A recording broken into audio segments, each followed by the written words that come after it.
The broadcast is now starting. All attendees are in listen-only mode. Good evening, everyone, and welcome to the November 7th edition of Digging into the BI. This is where the directors and volunteers from Maryland chapter and the DC regional chapter get together and look at the latest issue of the Better Investing magazine. Tonight, we're going to be looking at TJ Maxx, Ulta Beauty, Bank of America, and the Boeing Company. So that's where we're going first, and let's just go to our next slide and keep moving. Well, for those that don't know it, this is the second anniversary. This is our 25th webinar. We've had 100 different stock presentations, and we now have, we did 97 different ones. Tonight, we're going to have our 26th different presenter all time and our 21st just this year. We've had 9 different clubs help out, and that includes those 3 model clubs. And we've had people from individual members coming in, and we've all come from Maryland, DC, and Virginia. And we now have a YouTube channel that will show up a little bit later.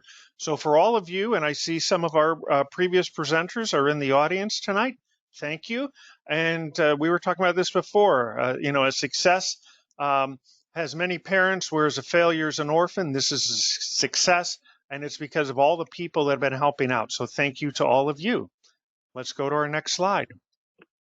Standard disclaimer from Better Investing. We're doing these stock presentations for educational purposes only.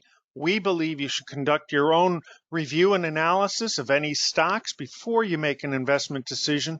We may or may not own these particular stocks in our personal portfolio or in our club portfolios.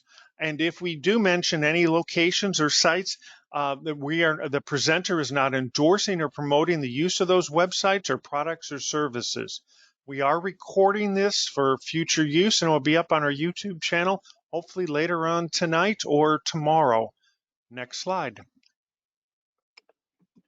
So for those people that don't know who we are a part of the Better Investing community. And up at the top of every page, you'll see in that blue banner, there's the web address to get into Better Investing. And if you are a regular member, you know all of this, but you can take these slides and be able to share them with people that you're looking to be able to recruit to your club or the like, and let them see what exactly we're doing in the Better Investing community. We are an investment education organization. You'll see the hyperlink down there that tells you about Better Investing. And then our investment approach is long-term fundamental investing, and there's another link that will show you what's going on. All of us are volunteers. None of us have any kind of financial interest in doing this. Next slide. So again, we talk about being investment education as a learn by doing. And those two people, George Nicholson on the right and Thomas O'Hara on the left, were there almost from the beginning. I think they were both there from the beginning. And this has sort of been the mantra of Better Investing, or BI, since the beginning. And it's just nice to remind ourselves that's exactly what we're doing here today in 2022. Next slide. So you can find us, as I said, on YouTube. That blue underline is a hyperlink. So if you download these handouts, you will go straight to, you can click on it and it will take you straight to that, to our YouTube channel. And you can also just go to YouTube, and where that green highlight is, you can type in Digging into the BI, and you will find us to take a look. We're trying to get over 50 subscribers. We're getting there. We'll have a new goal once we hit to that. And all of the webinars on there have what are called chapters. What it means is that at the bottom of the webinar, or bottom of the recording there, you'll be able to see how they've been broken out, so that you don't have to listen to the entire recording to be able to listen to on just one stock. So just hover your mouse down at the bottom of that recording, or you can look in the comments there, and we'll show you where it begins, and you can click on that. That's what a chapter means in YouTube. Next page, please. So again, standard, most of you are regulars, but if you need to navigate how to use a GoToWebinar, you have the control panel on the right with the sort of grayish blackish background. You can open and you can expand and contract that where the white arrow with the red background is. If you want to move it because it's in the wrong spot, grab it where those green circles are at the top or bottom and get it out of there. You're automatically muted. We'll unmute people during our question time, but you can write questions right now, and it may be easier if you click on that where that blue circle is, and it makes it bigger, so it'll be easier for you to type on it. We do have people in the back room that are checking on those questions, so go ahead and do that right away. And next slide. So for additional help, sometimes people have trouble hearing it. You can look at the help stuff. That's the red arrow that goes to sort of the globe. If you're on your computer, you should have it click to the computer arrow. That's sort of the purplish arrow. If you're on your phone, you can use it for the phone call. Make sure to download the handouts. That's a green arrow. There will be the presentation deck and 4 completed SSGs. Next slide. To improve your viewing, you can sit there and click where that 1 is. So it's right now in the red circle at 87. You can make that bigger if you're having trouble seeing stuff. If you want to, you can also click on the second spot, which is a screenshot, and you can be able to save that image if there's something you want to remember about that, and it will store on your computer. Next slide. So why are we doing this? Well, we want to be able to show what you can get from a BI membership. There's a free 90-day trial. Again, most of you are members, but if you know someone who isn't, there's the link to it. We're going to be focusing on beginners or people that just are uncertain or want to improve their judgment with the stock selection guide or with the PERT report. We're trying to do best practices of a fundamental investor, and we're just trying to be able to promote the 2 Mid-Atlantic chapters and for you to be a part of it. Even if you're not in the District, Maryland, or Virginia, and you're from outside that area, welcome, glad to have you. Next slide. So in just over an hour, we're going to do 4 stocks. We're going to do the 2 featured stocks, which are come from the BI magazine, which is just for member only, and that's the stock to study and the undervalued feature. And we have 2 more that either come from the website or the magazine. The premise is that there's a lot of information on the website and in the magazine that people do not look at that can give you great ideas for looking for new stocks. And that's the premise of what we're doing. Next slide. So if you want to be able to find the upcoming events, you can be able to sit there and go, and you don't have to be a BI member to see this. The hyperlink takes you to Home About Us and the news releases. These stocks that we're looking at tonight, TJ Maxx and Boeing, the stock to study and undervalued feature respectively, were announced on August 29th. So there's been a long time between that and now to take a look at it. But that's how you can see what's coming up. Next slide. If you want to be able to get future announcements, either from the local chapter or from headquarters, here's the way to do it. The red circle is under the My Account. You go down into where the green circle is and add the email and product subscription information. Click where that arrow is for the local chapter news, and whether you're in the Maryland or DC chapter, you will get it. But before you hit the Save Changes, I strongly recommend you go up where that yellow highlight is with the weekly newsletter, and there's a lot of good stuff that comes out. And let's go to the next slide, and we will talk about that. So this is just for members, and that highlights the education that is coming up, whether it's ticker talks or stock ups, some first cuts that have been submitted, and please go ahead and submit your own. And if you've signed up for this and you're not receiving it, check your spam filter, but you should see this on Thursday. It's generally the end of the business on Thursday, but the last one actually came out about midday, so who knows? Anyway, look for it on Thursday. Next slide. So we also have Facebook pages for both the DC and Maryland chapter. We're trying to put stuff up here. Again, this is for people that do not have to be a BI member. Again, a way to reach out and help recruit people to the BI community. Or if you're, again, trying to recruit people to your own club, show them what we're doing. This is where you can find it. Next slide. So, Jonathan, why don't you tell us about what was going on with the Maryland Stock Pickers contest? Enough. The Maryland chapter conducts an annual stock pickers contest, and we've recently posted the winners of the 2022, that should read 2022 in the spreadsheet, contest winners. This is a fun way to get involved with stock investing. So you can see that Eddie McBain actually is the first place winner, beating the S&P 500 index by over 2%, which is fantastic. We will have a new 2023 stock pickers contest coming up, so stay tuned. Check the website, the BI website, for further information sometime next month too. Thanks. And I'll just say, in second place was the club that Cheryl and I are part of, HDIC. So Happy Destiny here we Investment go. Club. Fantastic. All right, next slide.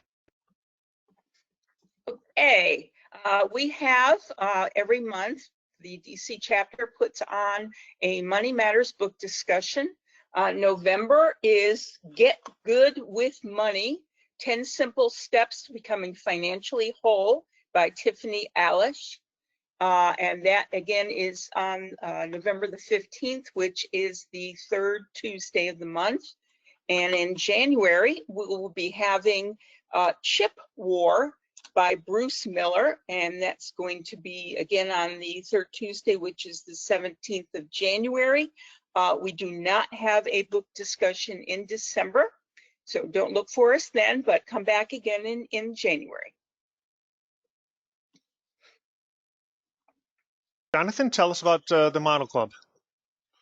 The Maryland Model Investment Club has temporarily ceased operation, and we're undergoing a restructuring process at the moment. So this has been very, very successful investment club, very well attended in the past too. So we're really eager to get this up and going again. So stay tuned. We will have more information within the next couple of months, and hopefully we'll be able to get things going during, around the first of the year. So again, check the BI website for further information. We'll probably send out email communications regarding the restart of the Maryland Model Investment Club. And if you're interested, everyone is more than welcome to participate.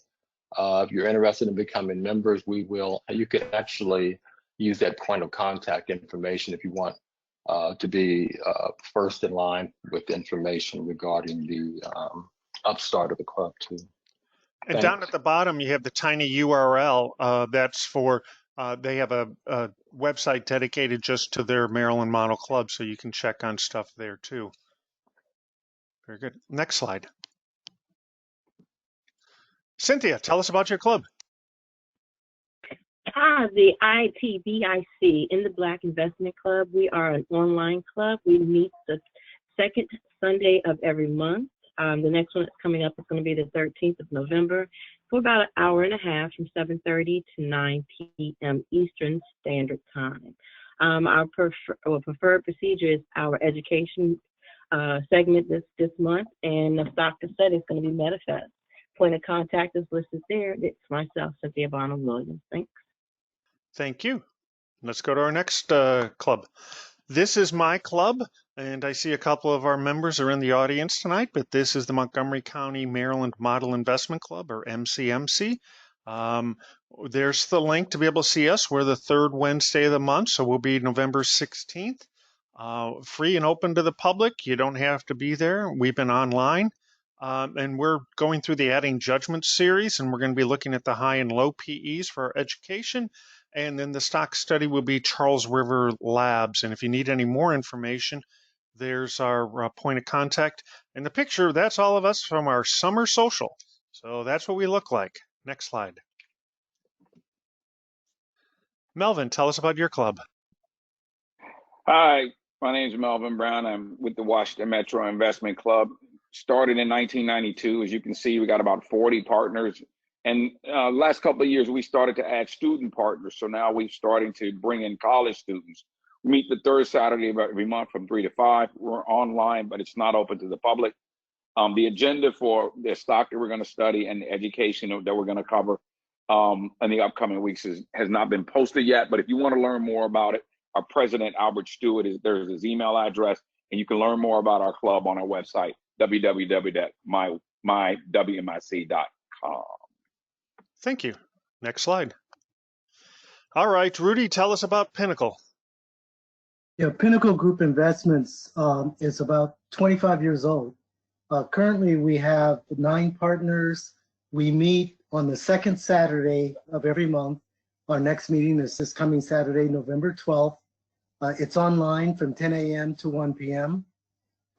And our education this month is on how to find stocks. And the stock to study is a Fox Factory. And our point of contact is Armida Watson. Very good. All right, Cheryl, tell us about your club. We are the Model Investment Club of Northern Virginia, otherwise known as McNova. We started in 2008. We currently have 12 partners.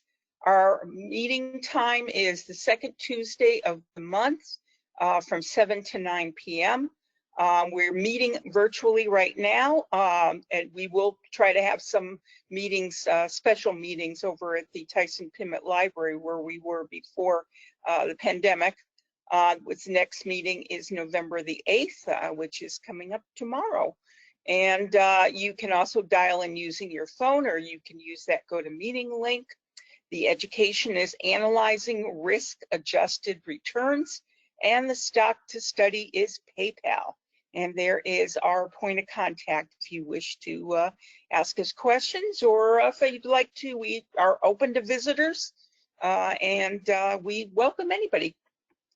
Thank you. Thank you. All righty, I'm also got this slide. Now, the promoting Visit a Club on the Better Investing website really entails clubs that are looking for members. And so here is a list that we have up on the website under that Visit a Club button for both the Maryland chapter and for the DC regional chapter under their auspicious web pages. I also want to include directors coming out and visiting clubs. We are very eager to do that and help any club within our area, and that's all of Virginia and DC and Montgomery County in Maryland. We will be glad to discuss with you whatever you need from us, whether it be what's newest thing on the website or wherever it is that would help you out as a club. I've enjoyed doing that in the past and would enjoy doing it in the future as well. And back to you, Kevin. Okay. All right, so since this is digging into the BI, here's the latest issue. I've asked you before how many people look at it on the app or on the e-magazine, and most of you are very proud Luddites and like to just wait for it to come in the mail. But it did come on out electronically on October 11th, so you can be able to even see it sooner. Let's go to the next slide. And again, if you want to know how to be able to sign up to be able to get it on your mobile device, if you go to this location where the green arrow is on the left-hand side, that will show you how to be able to sign up for it. It's a different password than what you have for signing up on that. And then the other thing is where that red arrow is for the analyst reports and other resources. For every featured stock, so tonight the featured stocks are the Boeing Company is the undervalued feature, and TJ Maxx is a stock to study. There's additional information that isn't in the magazine that you can find right there. So you click on that and you'll be able to find it. Next slide. So we also like to be able to feature one of the columns that are in there. There was one on starting in the beginners that was on investment policy statement, which is something I'd like to see my clubs do. But this one, we figured we might as well put Craig Bramer up since Craig was just here last month, showing us some of the stuff he did at Bink. He's out of the San Francisco chapter, and he'll be doing this for a while, and it's consistent with what he did last month on growing dividends. So if you need to see this, and it's highlighted down at the bottom that the results show that dividend growing stocks generated a 10.4% annual rate of return over the last 50 years versus the S&P 500, which was only up 7.9. It's not just dividends, it's dividend growing companies. But keep that in mind and take a look at that. Next slide. So also look at the investor page on page 51 of this. South Florida is doing their deep dive, a 5-part series of cash flow components. That's free on the first Saturdays. The Northeast Ohio chapter, they have a nominal cost for their stuff at $10. They're going to have something on January 7th. And also, I don't see it in here, but Puget Sound is starting their 2022 investor fair. If you go to our community and look at the Puget Sound, which is Seattle, oh, it is there. Take a look at it. They have a whole series of events that start tomorrow night. Very interested. I signed up for that. And they are looking for donations. So you can either go for free or give them a little bit of money. Next slide, and let's finally get into looking at stocks. So the first two we're going to do are going to be in core, and will be Cynthia will show us the stock to study, TJ Maxx, followed by Cheryl doing Ulta Beauty. So with that, Cynthia, take it over. Thank you, Kevin. My name is Cynthia Bonham Williams. I'm with the Maryland chapter, and as I mentioned earlier, ITBIC, which is the In the Black Investment Club. Today, I am doing the stock to study in the November edition, found on page 18 of the BI magazine. It's TJX Companies, and on the stock exchange, it is TJX. Next slide. Where you can find the stock to study. Haven't hit all those spots. So if you are a guest and you don't have an account with DI, you can go on the landing page and you can scroll midway down and you'll see Better Investing Magazine. Click there, you'll get more information. Also, if you are a member of DI, you can find it on the lower half of the page. You'll see where you can also click on this issue or view past issues. And there it is, TJX Companies Incorporated. Next slide. So TJX Companies Incorporated is based in Framingham, Mass. The companies, together with its subsidiaries, is the leading off-price retailer of apparel and home fashions here in the U.S. and worldwide. A fun fact I want to share with you. There is a difference between discount stores and off-price retailers. Let that sit with you for a second. But the company is in the consumer sector, and it is in the apparel retail industry, and it is a large size company. Next slide. So the company operates a total of, in 4 different sectors. Their portfolio services has 4 different sectors. But right now, the company operates a total of 4,736 stores, and it's in 9 countries: the United States, Canada, United Kingdom, Ireland, Germany, Poland, Austria, the Netherlands, and Australia. In addition to that, they also have 4 e-commerce sites. Next slide. The company has been expanding its footprint fast in the United States, Europe, Canada, and Australia. Just during the second quarter, at the end of the second quarter, fiscal year 23, the company increased its store count by 21 stores to reach that 4,736 stores. It increased its footprint as well, its footage as well, and as you can see, the numbers here, I'm not going to read them out, but in the United States alone, there are some numbers there, but they also, just don't forget, they also have their e-commerce growth as well. They have tjmax.com, marshalls.com, and sierra.com. And then in Australia, they have tkmax.com. So they're very robust there. Another fun fact I just want to share with you, traditional brands and retailers are overstocked on clothing, home goods, electronics, and other merchandise. Alone, just in July this year, according to the latest data from the Census Bureau, traditional brands and retailers are sitting on $713 billion in inventory. This is a prime opportunity and a prime field for off-price retailers such as TJ Maxx and Ross, Burlington, and Ollie Bargaining Outlet. I know we spoke on that as well. But these chains have flexible buying models and are able to scoop up unwanted materials, merchandise from suppliers at steep discounts to their initial wholesale price. So just wanted to share that little tidbit with you. Next slide. So on to the core, the SSG core. So as you see here, the train tracks for the TJX are up straight and parallel, what we look for. And yes, this is after omitting the outlier 2020, the year 2020, which is the pandemic. But just wanted to show here that the numbers are, they're healthy, if you will. Historical sales, pre-tax profit, and the EPS. They're either going up or they're steady. So just wanted to share with that in the core what the train tracks look like. Next slide. Here, evaluating management. I wanted to share comparisons with some of the other stores out there in the industry, which is Ross, Target, and Big Lots. So the ones that popped up, I didn't change them. But TJ Companies, here with their pre-tax profit on sales, of course, again, steady and look good with numbers. Their return on equity is pretty high, but it's steady. So I'm not too concerned with their ROE. Maybe, but again, it's gone down in 2021. But the great thing is it's sustainable. They're able to sustain it, and the history shows that.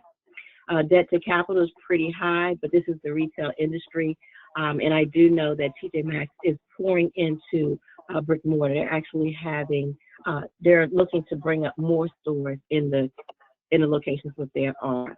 But just to look at the industry and the peer group average, the numbers are high there, and they're still around about the same. So I'm not too concerned about that either. Next slide, please. Here, I just wanted to show you how I go about getting the numbers for my forecast. I was taught by one of our teachers in our club that we're not trying to outdo the analysts or be better or undertake or whatever the case may be. We're trying to just find that comparable number, be in that same realm if you can. Are we looking about the same area? So what I do is I pull a few of my favorite analysts, Morningstar, Value Line, Yahoo, and MSN Money. Grab the numbers, put it in there for the growth of sales EPS, the sales dollars, and the EPS dollars. And I grab the average of it and compare it to what's already in the SSG core, which is the benchmark. So if you look across the top grid, you'll see the average for the sales percent is 6.5. Follow that red box down to the middle of the screen. I put in 7 because if you look at the historical sales on the SSG core, it's 7.3. You may round it up, you may round it down. I went on and put 7 in to be conservative, although I'm not too conservative, but to be conservative. So I went with the 7 and rounded down, even though the average was 6.5. Follow the yellow box to the bottom of the screen. You see that the average was 10.7. I dropped in there at 9, just in case you are conservative. Wanted to show you what that estimate growth results in 5-year would show, which is $4.15.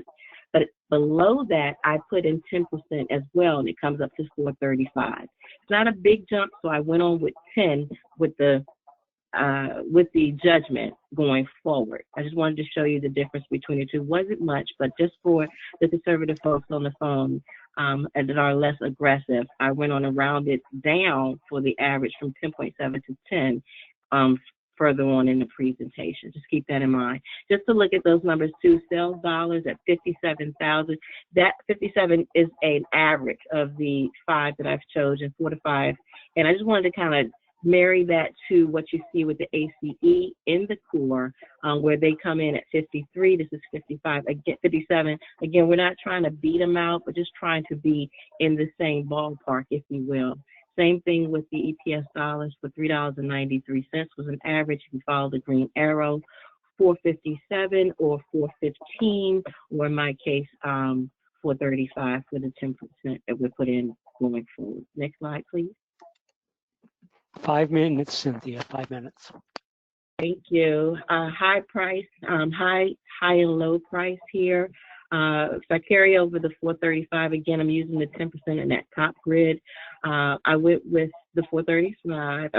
And it gives you the high price. It yields the high price of 103.9. Again, if you're that conservative person with the 9, It just came in at 99.3. Again, just showing you two different numbers. At the bottom is your low price. The low price, I went with the 5-year average PE at 21, which gave us a low price of 58.8, $58.80. It's lower than the current price at this time, 10/20/2021, which is October 2021. Next slide, please. Here, to give you an assessment and a 5-year potential. I hope this is not too busy and messing with your eyes. But on the far left side, the current price of $67.60 at that time in October came in as a buy with the low forecast at 58.8 and then the high forecast at 103.9. It is a 4.1 to 1 gain loss. And you can see that on the right hand on that grid there where the current price falls in.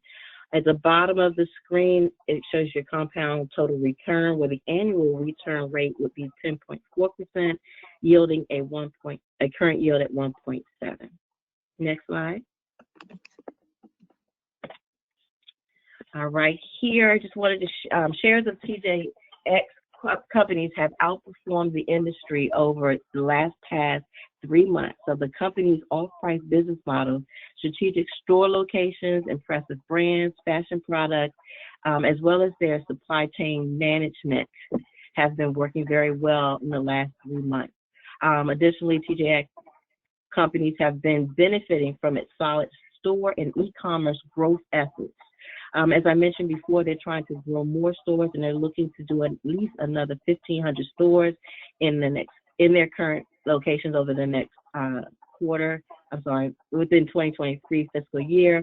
And apart from this, the company has been witnessing improved pre-tax profit margins, with managing rising its guidance for the same fiscal year 2023. And then the company now expects for this fiscal year 2023 adjusted pre-tax margins to be 9.7 to 9.9%. However, escalating freight, wages, expenses are a concern in the company and will likely remain high in fiscal year 2023. So just wanted you to kind of capture and see some of the reward reasons and then also some of those risk reminders when you decide or not decide to kind of dig down and research a little bit more about TJX. Next slide, please. Just to conclude, TJX is a large-size, moderate growth company. It is well managed. It is overpriced, trading above its 5-year average high PE. It is, in my opinion, a worthy candidate to consider adding to your portfolio. Otherwise, your watch list. It is a buy up to $70.10. I said otherwise only because, again, this research in this document was done in October. Currently, the current price list right now is at 72.10. So it did uptick about $4.53. So again, add it to your portfolio or otherwise your watch list. That concludes my presentation. Thank you, Cynthia. Very nice. Okay, Cheryl, tell us all about Ulta Beauty. All right. I belong to the DC chapter and as noted before, also am a member of McNova.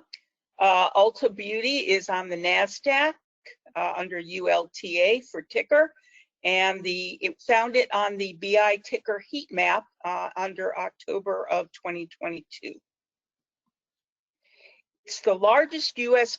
beauty retailer and the premier beauty destination for cosmetics, fragrance, skincare products, hair care products, and beauty services. It was founded in 1990, and the company reinvented the beauty retail experience by offering a new way to shop for beauty, bringing together all things beauty, all in your world, at the heart of the beauty community.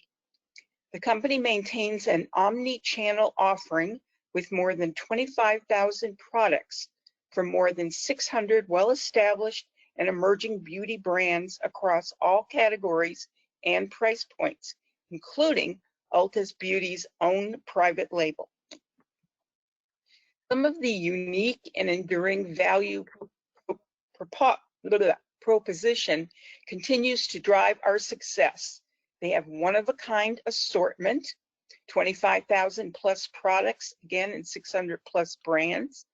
They have a good store footprint. Their broad footprint of 1,300 plus stores concentrated in off-mall locations with one iconic and consistent store format. 334 net new store openings between 2017 and 2021, and 100 plus Ulta Beauty at Target shop-in-shops opened in 2021. They have leading digital experience. E-commerce sales grew by 35% from 2017 to 2021. They have the best in-class loyalty program. The strength of Ultimate Rewards enables higher shares of wallet and deeper insights about what our members want, with 37 million members. And there's the human connection and guest experience. Knowledgeable and engaging store associates and our full suite of services driving competitive advantage. Customer experience across physical and digital focuses on connection, self-care, and positivity. And I can tell you from personal experience, I went to get my makeup and hair done during my high school reunion last month, and it was an excellent experience. So here's their target customer, the beauty enthusiast. They have total beauty buyers, most of which are female. 60% are beauty enthusiasts, totaling 70 million women and accounting for 75% of beauty spend.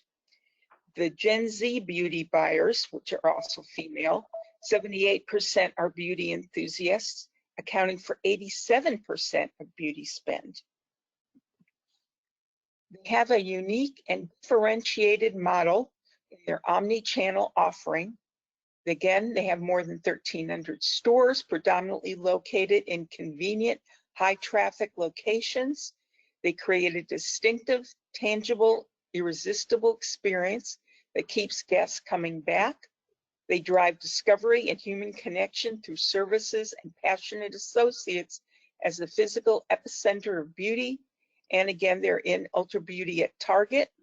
And they have the digital channels that enable connections and always-on shopping and consultation. They have unique and differentiated model services, the 3 times higher annual spend by service guests.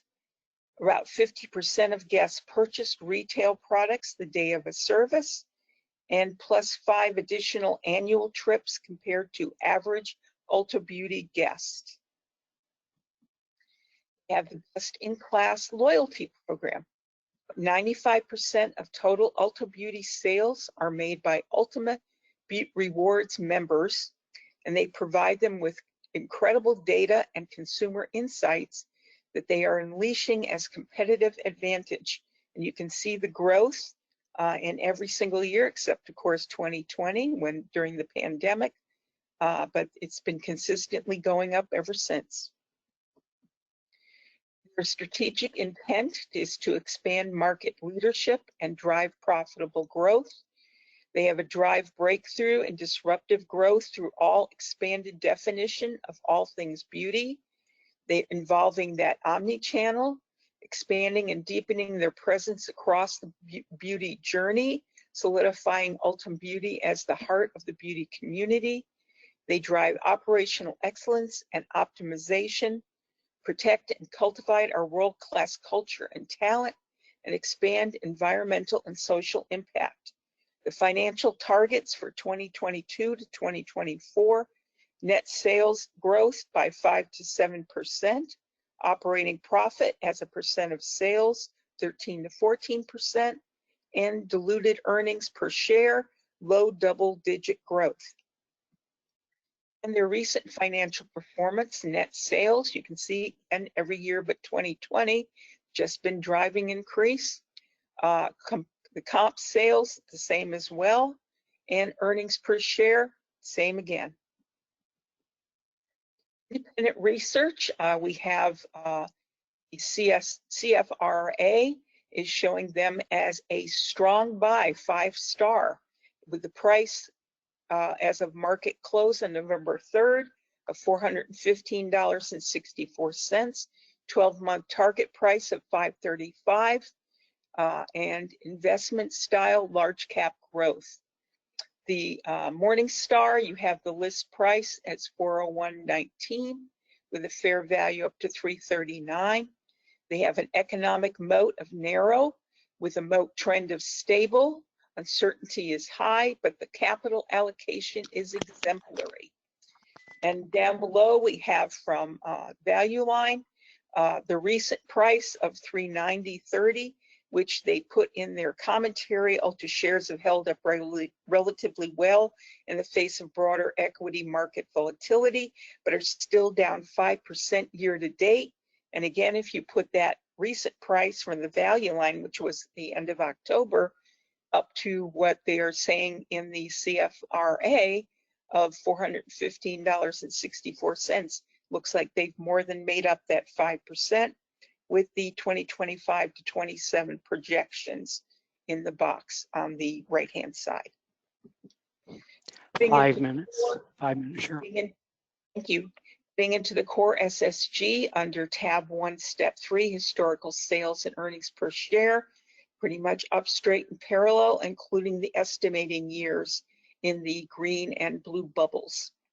And the historical sales, they've had growth of 15.7%, historical earnings per share 16.6%, 5-year estimates going out to 15,088,000 and 31.37 for the 5-year estimates for historical earnings per share.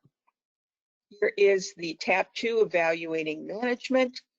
You can see by the numbers they are increasing, except for 2020 again, with the last 5-year average up 11.44, with 2021 being 15%.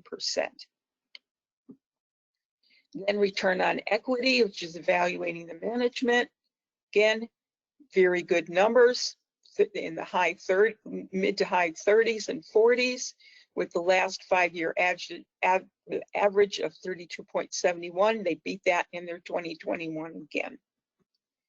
The evaluating management with total debt capital, they have gone up in their debt just in 18, because that is the year when the IRS changed where they had to look at capital leasing of their stores. So that accounts for that large increase in the total and the debt to capital. But they've been pretty much across the line ever since. Forecast sales and earnings, I put down 10%, with the growth rate being 15.7%. I was being conservative, but that equals in a 5-year projected sales of 15,088,000,000. Same thing with earnings. They had a 16.6% growth rate. I was being very conservative at 8%, which is going to result in a 5-year projected earnings per share of 31.37. Assessing risk and reward, there's the forecast high price, and it's coming down with 27.8 as the average high PE forecast, which comes out to a high stock price of $872.10. And the closing price, as noted on November 2nd, was 406.80. So it's pretty much more than doubled. And looking at the forecasted low price, 284.80 is 70% of the current price, and that is what I used for the low stock price forecast, going in an average low PE of 16.2, and giving again the that 70%.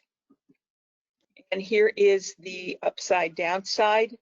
You can see the bottom is the 248.80, which is the forecasted low price. 406.80 is that current price, so it's within the buy range. 431.6 is the bottom of the hold, with 725.3 is the top of the hold, and 872.1 as the top of the sell range. Here is accessing the risk and reward.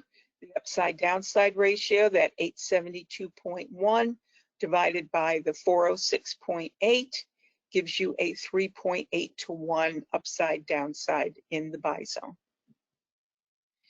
Determining the 5-year potential, they do not have any dividends, or do not pay any dividends rather. So the potential annualized price appreciation is also the annual rate of return of 16.5%. Conclusion, they are a medium size if you look at the sales growth. They are a very well managed company. Currently it's on sale. It's trading below its 5-year average PE. They closed again at November the 2nd at 406.80, and it's a buy up to 431.6. So 3.8 to 1 upside downside and a 16.5% total return. With the market being near a bottom, question mark, could be a medium-sized specialty retail purchase candidate if it improves your individual portfolio. And that is my conclusion. Thank you. Thank you, Cheryl. Okay, so now let's look at stuff in plus, and we're going to first look at Bank of America Corporation, and then we'll do Boeing. And so, Melvin, take it away, and welcome to being a presenter and digging into the BI. Thank you very much, Kevin. So let me first, Melvin Brown, Washington Metro Investment Company. I want to talk a little bit about Bank of America, which is trading on the New York Stock Exchange under the ticker BAC. Founded through the BI online screening tool. Next slide. And so using the BI online screening tool, one of the things that I wanted to find out is I wanted to look at the financial sectors, and I wanted to look at companies that had a growth potential or earnings per share above 12%, a PE ratio of less than 1.5, and we like dividends. And so any company that was paying a dividend above 2%, we wanted to know about. And so 10 stocks came up, and Bank of America was one that piqued my curiosity. So that was the reason I chose it. And the screener is an excellent way to set some parameters and get back some phenomenal results. So next slide. So founded in 1904 in San Francisco, Bank of America is one of the largest financial institutions in the United States with more than $2.5 trillion in assets. It's organized into 4 major segments: consumer banking, global wealth, investment management, global banking, and global market. One thing that of note here is what Bank of America did, and you'll see it later in the presentation, is that they were able to do some consolidations earlier on, or some purchases early on. So they bought Countrywide, which was struggling at the time. They picked up Merrill Lynch and some other smaller banks, and that's how they sort of grew. And so the last few years for them have been shaky because they had to pay a lot of settlements and they had to pay a lot of lawsuits. And so as a result of that, they're just not stabilizing. But that stabilization has been very good for them. So next slide. And so looking at CFRA, I wanted to find out, how they were doing it. As you can see from the analysis, they talk about the acquisitions of Merrill Lynch, the shady mortgage lender with Countrywide Financial, and with an equally dysfunctional MBNA, led to the last 10 years of troubles for Bank of America. They had to spend billions of dollars to settle legal and regulatory issues, and it's taken years to reshape the business and work through those credit losses. But with that behind them, Bank of America has emerged as one of the preeminent U.S. banking franchises.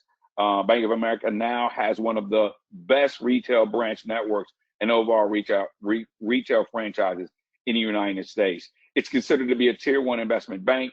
It is one of the top 4 U.S. credit card issuers and is a top 3 U.S. acquirer. Has a solid commercial banking franchise and owns Merrill Lynch franchise, which has in turn one of the largest and leading U.S. brokerage and advisory firms. Next slide.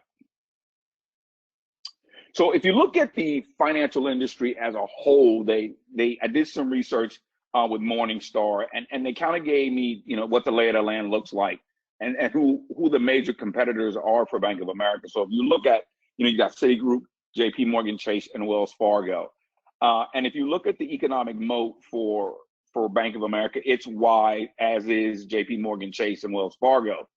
But the key thing that I want you to focus in on here is the assessment of the stock itself, that it's undervalued. But if you look at the entire financial industry, you can see that the entire financial industry is considered to be undervalued. And this is as of the 31st of October. So just about a week ago was when I pulled down this data. So everything right now in the financial sector is undervalued. And we'll talk a little bit about where Bank of America's stock price is and what's considered to be a fair value for this stock. So next slide.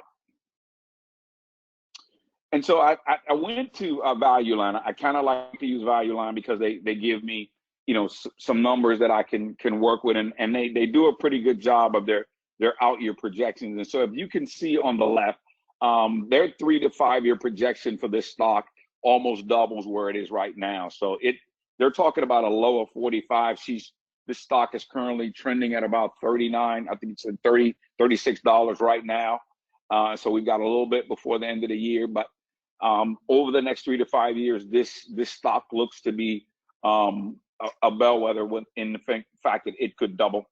I also took and looked at the numbers to the right of the chart, and you can see what the projections are for the next 3 to 5 years as it relates to the annual average PE ratio and the earnings per share. And so we'll talk a little bit more about that, and the annual dividend of 2.5%.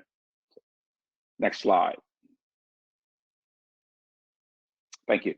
And so as we start to look at the summary, and we're using the SSG Plus, if you will. And so if you look at the historical sales, the growth had been around, 1%. And so I agree with the analysts, and I wanted to, stay optimistic about the next 2 years. So I went with a forecast of about 7.5% over the next 5 years. So that's about $127,933 million in sales over the next 5 years. And with a historical earnings per share, I like what Value Line did and some of the other ones. So I went with the more optimistic of a 4.5 earnings per share, which gives us about a 28. She's been averaging, or the stock has been averaging about 28% over the last 5 years. And so the growth seems to be there for this stock. If we start to look at evaluating management, I'll talk a little bit about the pre-tax sales. I want to look at the return on equity, debt to capital, and return on average assets. Next slide. So I wanted to compare how well was Bank of America doing against its competitors. And so JP Morgan Chase, Citigroup, and Wells Fargo have been defined as their competitive landscape. And as you can see, Bank of America, although they started out troubling, they have been not too far behind JP Morgan Chase, which seems to be the leader in historic sales. Coming in a close second is Bank of America. And so it seems to be trending in the right direction as it relates to growth.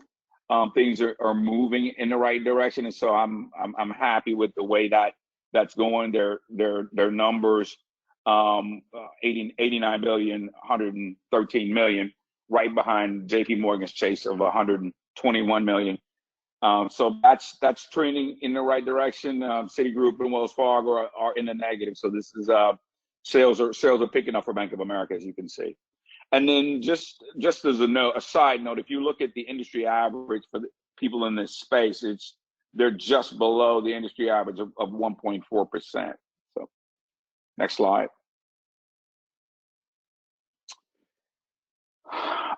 And now the other thing that I wanted to look at is historical pre-tax profit. And as you can see, Bank of America is also, again, doing well, but their historical growth has been 21.4%, which is good. JP Morgan Chase was 7.4, Citigroup was at 7. And so that they're trending in a good space right now, with the exception of, as everybody stated earlier, with the exception of 20, the COVID year, the entire market has been down. So Bank of America is tightly coupled next to JP Morgan Chase for what it has done in 2021. So Next slide. 5 minutes, Melvin, 5 minutes. Thank you, sir. If you look at the return on equity, the 5-year average for Bank of America has been around 9%. And so that's a good place for them. It's again, second to JP Morgan Chase. So they're trending pretty well, and they're tightly coupled with Wells Fargo in this space as it relates to return on equity. Next slide. If you look at debt to capital, they have a low debt to capital ratio compared to everybody else. Even though their average is around 50, they are trending near the bottom as it relates to managing their debt, which is a good thing. So we're happy to see that number be lower than its competitors. Next slide. And then their high PE ratio, with the exception of 20, which was Wells Fargo, was trending a little higher. Everybody seems to be running neck and neck with their high PE ratio of around 14 to 15. In that, it's been around the 14 to 15 range. Next slide. And so when we look at our current price, the current price as of Friday is around $36.8, and that puts it in the buy range. And so looking at a 4-to-1 ratio, which makes it a good buy. So we're looking at a forecasted high price of about $66 and a closing, based on a closing price of $36.79. And if you go back and look at the value 9 projections of the next 5 years, of the low being around 45 and the high being around 70, we're in the ballpark, I believe. Next slide. And so when you look at the summary of the results, the upside down ratio is a 4-to-1 with a total high PE ratio of 14.2%. The projected return of PE is about 10.3. The buy is 3-to-1 and the 15% return of return. So we want to buy below $41.80. And so right now, this sort of solidifies that it is in the buy range.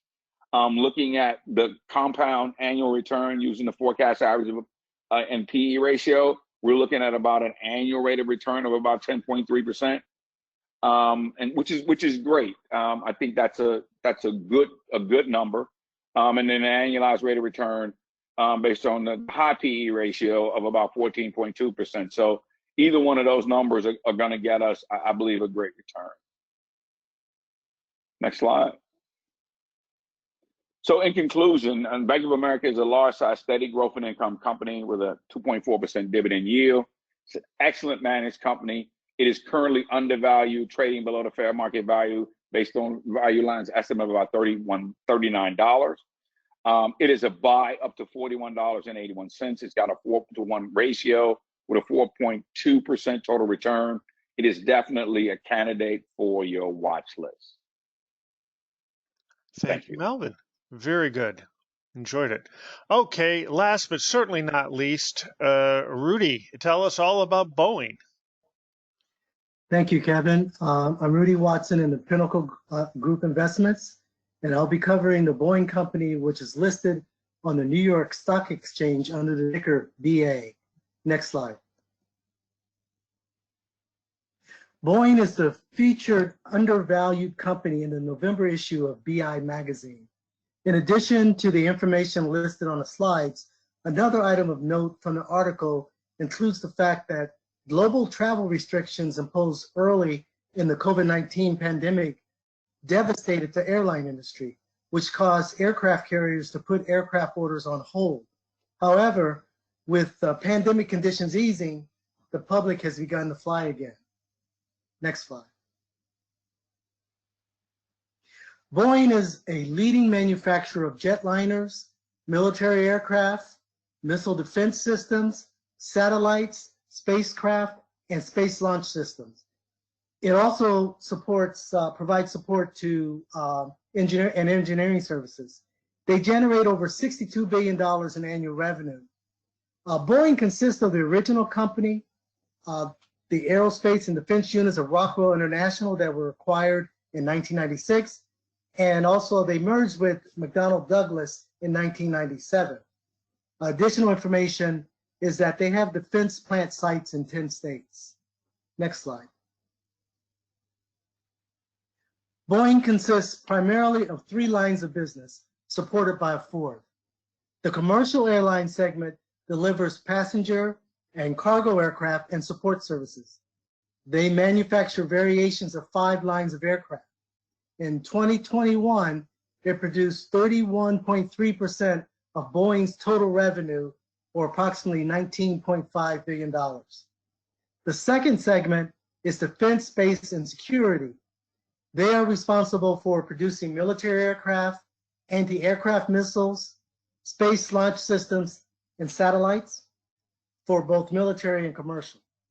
This segment is 42.6% of total revenue, or $25.5 billion. The global services and support operations provides parts and services logistics for military aircraft. This is for the US military and some of our allied governments.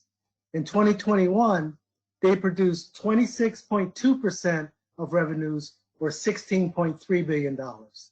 Next slide. I mentioned a 4th segment of business that supported the other 3 lines. I was referring to the Boeing Capital Corporation. They are the financial arm of Boeing that extends credit to companies either buying or leasing commercial aircraft. Although they only generated less than 1% of revenue, or $272 million, they are an important part of ensuring the acceptance of delivered airplanes. Next slide. So let's talk a little bit about how Boeing makes money, or should I say how Boeing used to make money.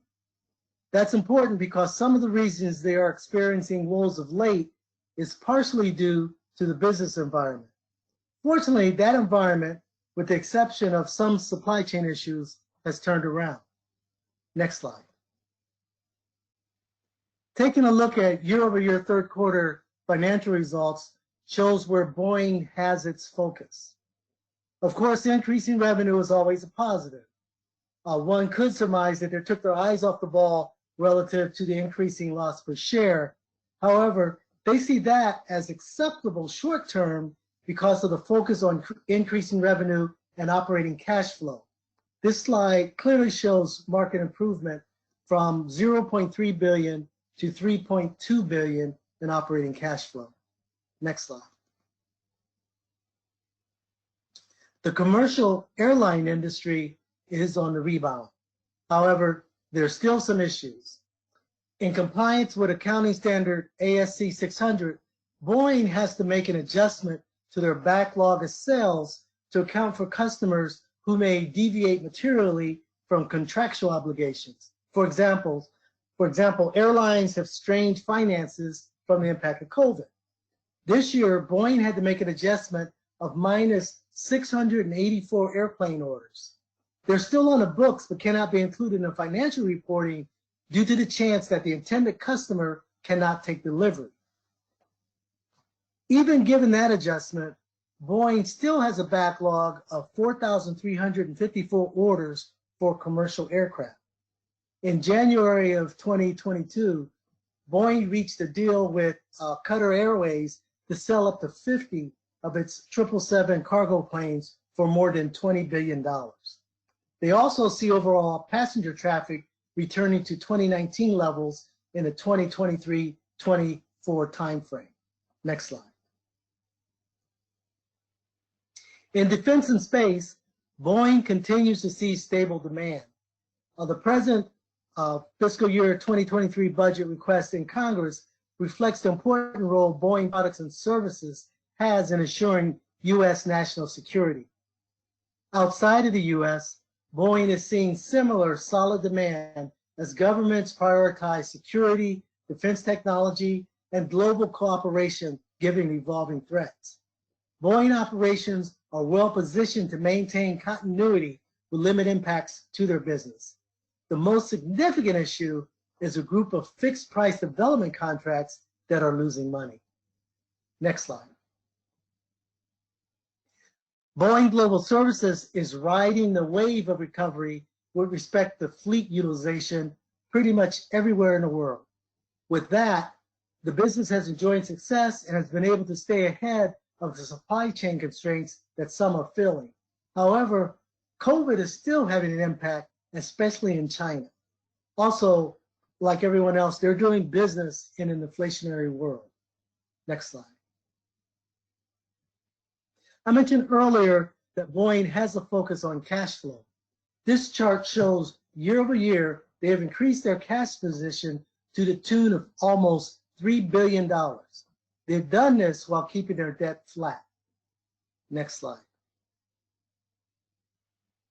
I'm showing the next few slides to demonstrate how Boeing is doing relative to the industry and peer group averages. Given the negative earnings, it doesn't look as bad as one might expect. Of course, they beat the industry and peer group average in sales. I was surprised to see that they're on par with both in return on equity. The spikes seem to average out. Next slide. 5 minutes, Rudy, 5 minutes. Where one would like to see the charts reversed are pre-tax profit and debt to capital. No one should be surprised that with negative earnings, they're below the industry and the peer group in pre-tax profit. Next slide. The downward trend in earnings per share is a reflection of negative earnings. Next slide. These are the people upon whom we're depending to lead Boeing into a potentially successful future that's most certainly within its grasp. In January 2020, David Calhoun was appointed president, and this was after the previous president was fired due to the safety concerns regarding 2 fatal crashes. And the next slide. Boeing's reputation was one with a high regard towards safety. There was a saying, if it ain't Boeing, it ain't going. The company was run by engineers with safety as a high priority. Reported quality and safety issues were taken seriously. This changed in 1997 when Boeing merged with McDonnell Douglas. McDonnell Douglas was not run by engineers but by accountants, and the bottom line was most important. After the merger, the two management styles collided, and Boeing management had been described as Boy Scouts, while McDonnell Douglas managers were called hunter-killer assassins. Therefore, it didn't take long before Boeing was run mostly by former McDonnell Douglas managers. And I believe the process they had to go through to be approved by the FAA to resume shipping airplanes following those crashes addressed those issues. Next slide. The graph has a negative starting point, so I use a trend line instead of annual or quarterly. And typically you'd use the most recent 5 years, but due to the negative numbers, I had to use previous years to get a reasonable trend. I also eliminated 20 and 2016 for consistency since they're so much higher. And Value Line did not have a PE estimate, but it did have an earnings per share estimate of 13. So I moved the diamond on the projected estimate close to 13, which backed me into the earnings per share forecast. But my primary focus was on an earnings per share of 13. That's consistent with Value Line. Next slide. There are a lot of not meaningful entries due to negative PEs. In fact, the current PE cannot be calculated because there are no earnings, and so 0 can't be the denominator in division. Next slide. You can ignore the PE, the low price that's in the red box, because I manually entered in the low price of 112, which is 70% of the current price and also near the 52-week low. And for the high price, I was watching the stock over last month, and it actually has gone up $20. So initially, I didn't think in 5 years it could get to 305, but I still think it's a little high, but I no longer believe it's out of the question, especially if they return to 2019 numbers. So I felt comfortable using it. And also, it's consistent with the average PE. Of course, the last 3 years, the PEs were not meaningful. So we're only looking at the average of 2017 and 2018. Next slide. 2 minutes. I'm showing the upside downside ratio graph because it demonstrates what it means when the current price is so near the purchase price that results in a potential 15% return. I'm using it to show you that a slight increase in the price will put the stock into a hold position. However, it doesn't mean you won't consider purchasing. Next slide. This section reiterates that if Boeing reaches the high PE estimate, the return will be over 15%, while the average PE estimate will return over 12%. Remember, this is a large company, so this return may be considered excellent. The question is, would you still buy it at a price that gave you a 12% or a 10% return? That's not the BI method, but it may be a good personal decision. In addition, should future conditions change, you may want to perhaps hold the stock for less than 5 years, taking the shorter term gains. Next slide. As the broader commercial market recovery continues, Boeing is selling and delivering more airplanes. The defense demand for product and services remains stable, and Boeing is focused on production stability and development program execution, resulting in the strong performance required to meet customer commitments. The higher commercial volume helps to ensure sufficient financial liquidity, and the company expects to continue to meet its objective of generating more positive free cash flow to avoid similar issues to the past few years. Next slide. So in conclusion, Boeing is an extremely large, mature growth company. In 2019, it was as close to being a mega cap company, and currently has a market cap of 129 billion and is number 142 in the world. I believe the management is average. However, I also believe average is good enough to make Boeing profitable. And although the current PE can't be calculated, many analysts and also myself think it's undervalued. People tend to be afraid of the recent past. And my estimates in the SG say it's a buy up to $160, and it could be a good price, even higher, if one is willing to accept less return. And I recommend purchasing it now or putting it on a watch list. Thank you. Thank you, Rudy. Very good job. And that was a tough one to do, no doubt about it. So we went through these very, very fast. So let's sort of ask our panelists here where each of these stocks sort of fit on the life cycle. And you may say, what is the life cycle? So let's go to the next slide and we'll talk about it. This comes from T. Rowe Price. He talked about this back in 1939, that corporations, like individuals, sort of pass through a growth and maturity in the decadence stage. And so that's what he talked about. And if we go to our next slide, this is what we'll see in the SSG handbook. And this is quite common in our community. And we've had all of the panelists sort of put where they think each of their stock is on this continuum. So why don't we start first with Cynthia and tell us why you selected that location for TJ Maxx.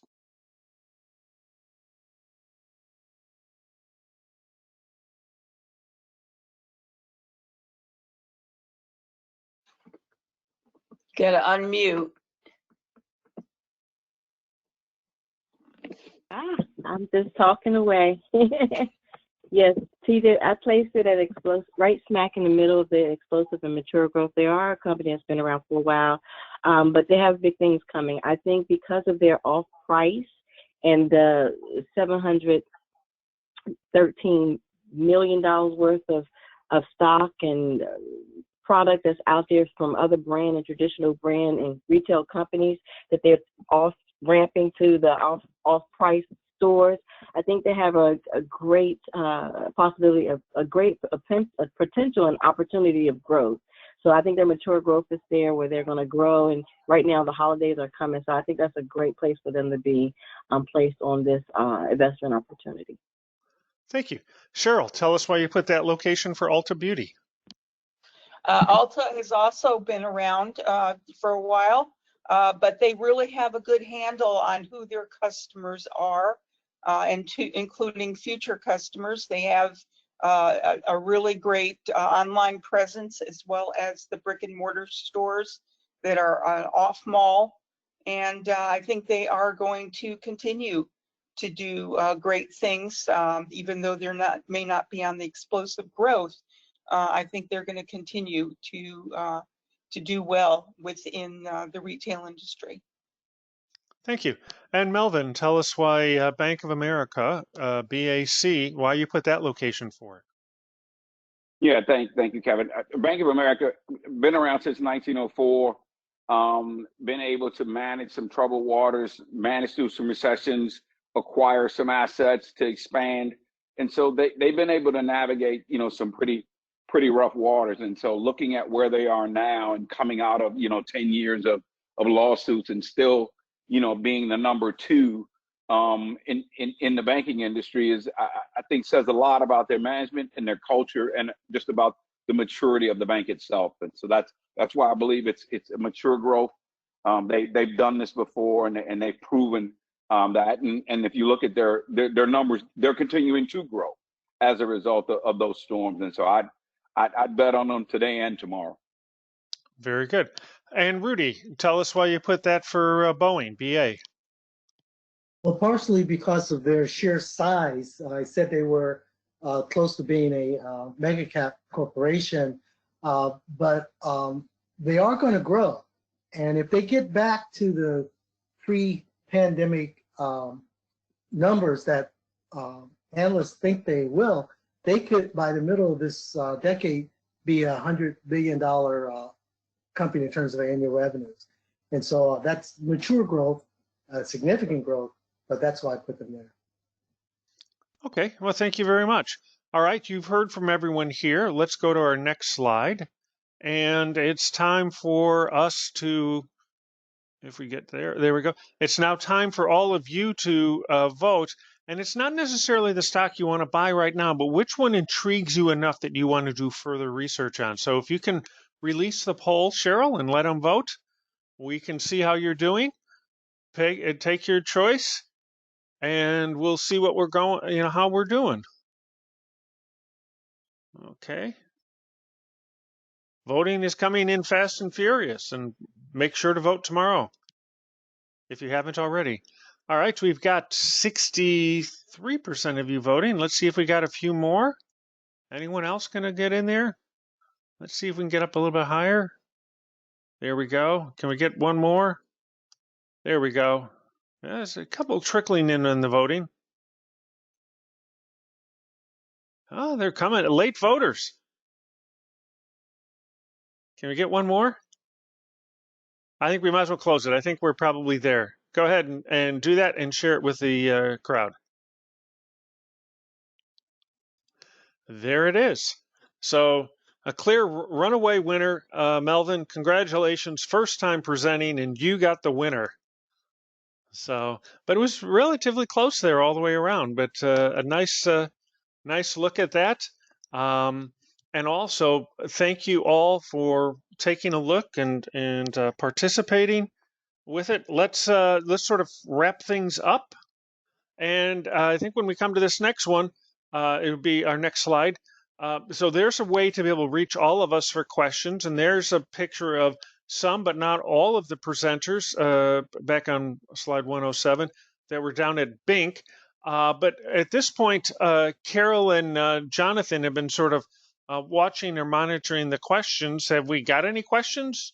Or anyone who wants to raise their hands? Carol or Jonathan, take us through this.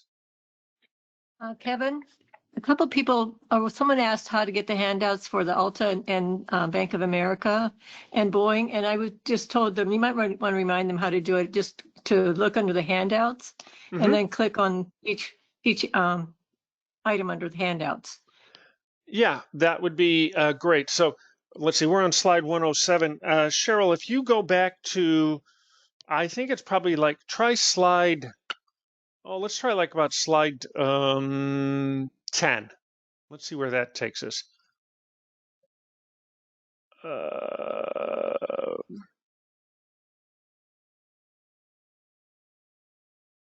It's not 10. I think it's 8. Looks like it's 8.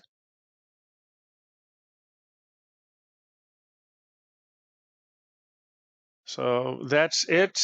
So if you can see right there, that's where the handouts are over on in your control panel, which will probably defaults over to your right-hand side. You'll see a drop-down window with the handouts. Just click on that down arrow and you'll be able to get all the handouts for that. Hopefully that helps. Any other questions, Jonathan or Carol? And we can go back to slide 107. No, all of the questions have been answered.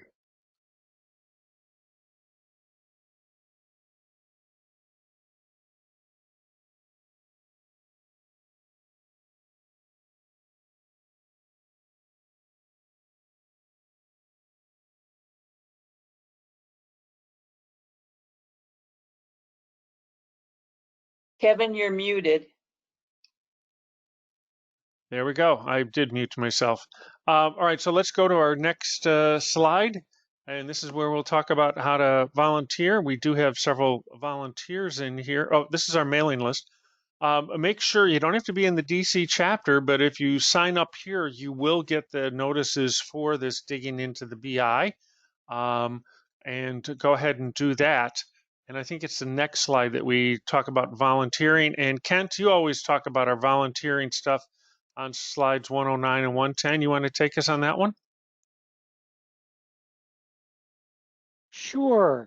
Let's see. So the most important thing here we can take away is that volunteers learn all kinds of new skills, and we also learn how to improve our investing skills.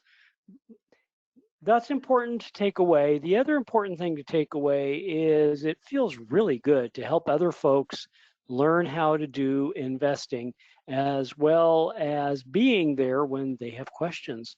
So those are great things to take away. Some things that you can get back are complimentary subscriptions, access to data feeds for your investment analyses. So those are some great things. And that's all I have. Okay. We're just about done here. One or two more slides. This is what we're going to be doing in December. It will be Copart and Charter Communications are the featured stocks, and we're going to have Pool Corporation and SiteOne Landscaping Supply as our two additional stocks. So please come back on Monday, December 5th, 7 o'clock. We will be doing this again. And if you want to be able to see how we've done over time, let's go to our next slide. And so what I've created up on Manifest is dashboards for all of the presentations, the selections, and then those that were selected by the winning selections. You do not have to be a member or a subscriber to Manifest Investing. These are available, so you can sort of track it. And if we go to the next slide, we'll be able to see some of the things.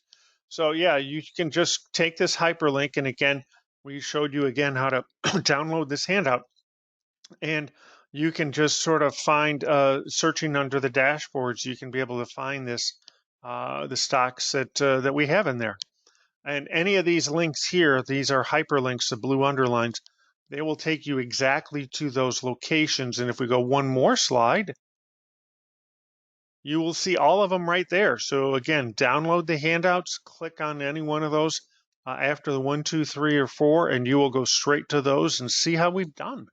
And we will have a review of the selections we've done in July or in January on the 23rd. So come back and see us on that one as well. And with that, I think we're just about at the end. One more? Yeah, so make sure to find us on YouTube. Give us a like and subscribe there so that we can be able to reach more people. It will certainly help us. And again, thank you for being here, and make sure to dig into your BI. Good night, all.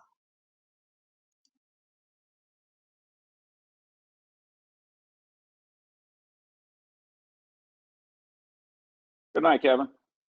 Thank you, Melvin. You did a great job. Thank you very much for your tutelage.